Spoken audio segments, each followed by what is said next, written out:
अरे मिस्त्री साहब, ये मसाला थोड़ा टाइट हो रहा है, इसे थोड़ा पतला बनाओ और सबसे पहले प्लास्टर इस वाले पिलर पे करना, ठीक है? ठीक है भैया जी।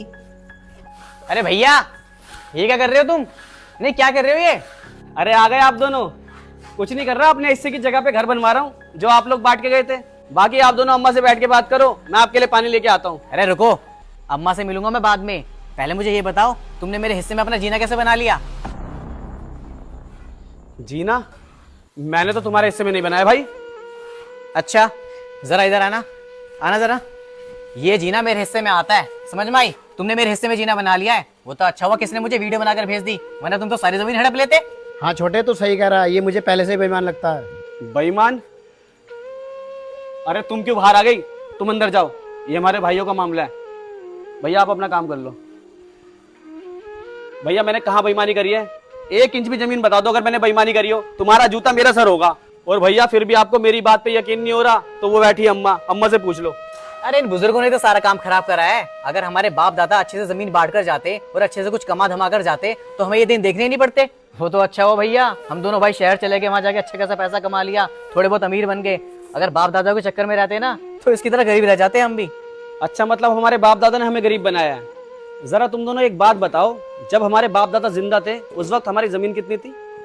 उस वक्त हमारी जमीन करीबन 600 गज का तो ये अपना घर था। और खेतों की जमीन कितनी थी भैया? खेतों की जमीन 6 बीघे थी, 6 बीघे। हाँ सही कह रहे हो, 6 बीघे थी, जिसमें से 2-2 बीघे तुम अपने हिस्से की जमीन बेच के शहर चले गए और 100-100 गज की जमीन तुमने इस घर में से बेच दी। चलो खैर छोड़ो, जो हुआ सो हुआ। अब ये बताओ, जब हमारे बाप दादा जिंदा थे उस वक्त हम लोगों पे कोई कर्जा था? नहीं, उस वक्त कोई कर्जा तो नहीं था। और अब तुम दोनों के ऊपर कोई कर्जा है? हाँ, थोड़ा बहुत कर्जा तो है ही। जब शहर में घर बनाएंगे, 60 गज मैंने बना लिया, 75 गज इन्होंने बनाया है, तो भैया थोड़ा बहुत कर्जा तो होगा ही ना। चलो छोड़ो, वो सब भी छोड़ो।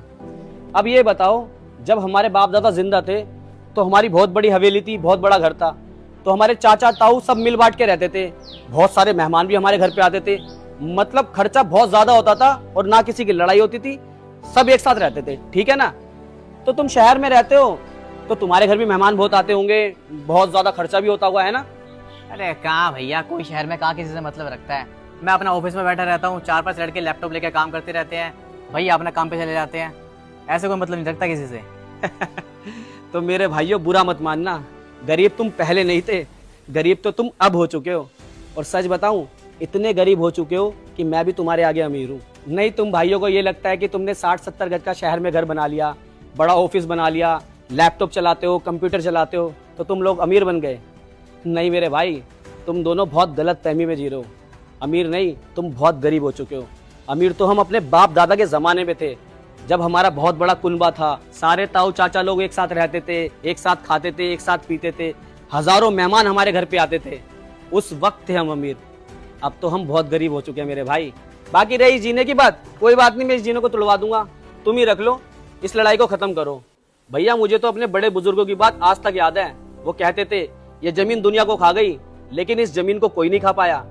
और वो एक बात और कहते थे, जब खून के रिश्तों में दरार आती है ना तो मुलाकात सिर्फ मौत और जनाजे पे होती है।